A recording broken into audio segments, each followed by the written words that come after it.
What is up guys, Cash back again, and today as promised, I'm finally ready to cover everything they could use to make War Machine an amazing addition to Marvel's Avengers this year, and this fully takes into consideration all of the current limitations the team is facing in terms of resources and manpower, but given what's currently available in the game, it won't be too difficult to avoid the Echo Stigma with War Machine if they do this right, because trust me, I've pulled from everything he can do in the comics, the movies, and other video games, while also sticking to the theme of borrowing from the existing hero roster in the game while adding unique features where it makes sense. So buckle up because I'll try to be as thorough as possible, and if you enjoy these kind of videos, make sure to drop a like to support them. But with that said, let's jump into it.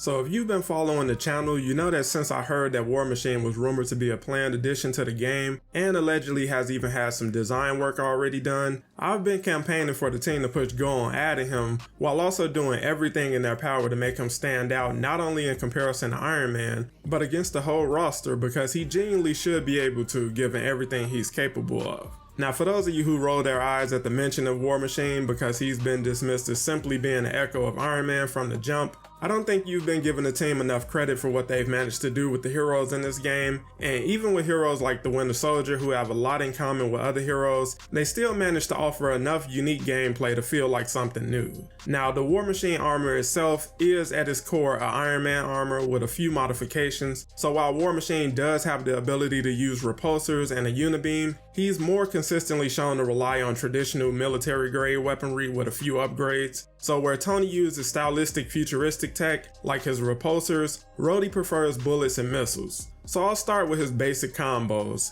Having him share Iron Man's light combo is fine because it's not like Rhodey is doing kung fu in the armor or anything, but for his heavy combo, instead of operating similar to Iron Man who uses his repulsors, they could opt to give him a baton like he used in Civil War, and his heavy melee combo could pull from Thor, but instead of the hammer he'd have a baton obviously. Or they can go with a Vorpal blade or a chainsaw or something because he's also been known to use those as well. But if the team preferred to have him stay closer to Tony, another tweak they could make is to take advantage of the guns he has on his wrist. The combo could flow the same as Iron Man's but simply shoot bullets instead, and they could pull from Widow's dual pistol shots to keep things simple. Another difference they could take advantage of would be his use of flamethrowers. So instead of using Iron Man's lasers, he'd shoot flames from his wrists, but still retain the same combo mechanics. And there are several places they could pull from for fire assets in the game.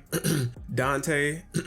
But when it comes to using his rockets, I think the focus should simply be to give him more because Iron Man's rockets are fine, but they could be better, and because War Machine houses a missile launcher on his left shoulder, his rockets combo finisher could pull from the Hulkbuster that launches a barrage of rockets which allows for better crowd control, which is another thing that War Machine should excel at. So he can have the wrist rockets if they want, but he should also take advantage of having more rockets at his disposal. I'd also argue that if they went with using his wrist guns over his repulsors, they could use his right shoulder turret when he opts to go full ranged in that mode, and it could function similar to Bucky's assault rifle in full auto, except it should hit a lot harder. So for his ranged attacks, he will have 3 modes to choose from, just like Iron Man, with the difference being repulsors are swapped for guns, the lasers will be swapped out for flamethrowers, and he simply shoots more rockets than Tony in his rocket mode. Having him share Tony's signature attacks and air combos are fine, with the only change being his air signature should be able to combo into a power attack chain similar to Bucky and take advantage of all of his weapons. So a ground pound that combos into a flamethrower for the nearest enemies that can then combo into a 360 bullet spray with the wrist guns and the shoulder turret firing all at once, and he could finish with a barrage of missiles firing from his left shoulder. Now to switch focus over to his heroics, if they want to have his support be an EMP similar to Iron Man's, then that's 100% fine, but if at all possible, I would suggest taking things a step further and taking advantage of some of his more recent tech that allows him to go into chameleon mode that not only makes him invisible but also intangible. And there's already enemies in the game who have intangibility, plus this would be a great test for how it could work in game for heroes in the event that they wanted to add a certain android who's known for being intangible down the road. But they could also just go with Rhodey being intangible without the invisibility, since Bucky's support also allows him to go invisible, as well as Black Widow's support. But again, just something to consider, and it wouldn't require the team to reinvent the wheel. For his assault, again, if they chose to stick with the Unibeam, I would understand 100% because, as I said earlier, he does have the ability to use it, and I recognize they're working with limited time and resources. But again, if it's possible, I suggest making tweaks to Bucky's assault and have War Machine target enemies for a strike as well, but with a wider carpet bomb or something. But I'm pretty flexible on the heroics given the circumstances. For his ultimate, this is where War Machine should be able to shine the most, and the team should be able to pull from Bucky's ultimate as well as Hawkeye's, by which I mean take advantage of Bucky's unlimited ammo during his ultimate to allow War Machine to just unleash on enemies for a time, and similar to Hawkeye's ultimate where his arrow targets and attacks enemies on its own, War Machine's shoulder turret should function the same, targeting enemies independently while the player focuses on other targets. So giving him unlimited bullets and missiles for a limited amount of time should be the goal, with a buff to damage of course, but I don't know, it sounds fun to me. Let me know what you guys think down in the comments. His takedowns are another place where he'll probably really be able to stand out, and honestly may be the most expensive additions for his character, because aside from Jane Foster, the team has given unique takedowns for each hero, including Jane Foster. She just borrows a lot more from Thor in that department as well, and there are a ton of takedowns they can pull from in the movies like these.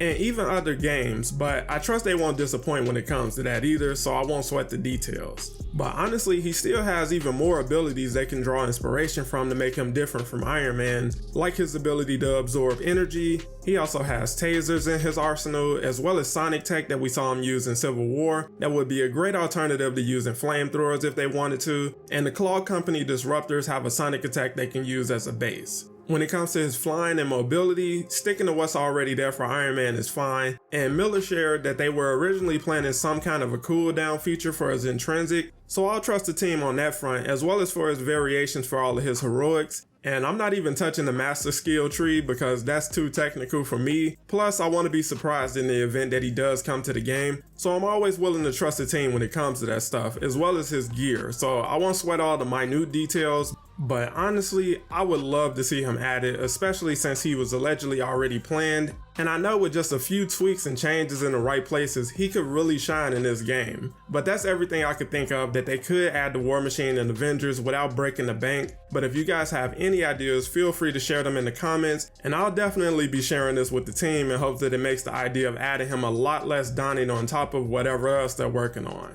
But now I want to hear from you guys. What did you think of my War Machine concept, and what hero would you like to see featured next? Let me know down below, and make sure to drop a like if you enjoyed the video, and subscribe for more Marvel's Avengers content every week. Thanks for watching, and I'll catch you on the next one.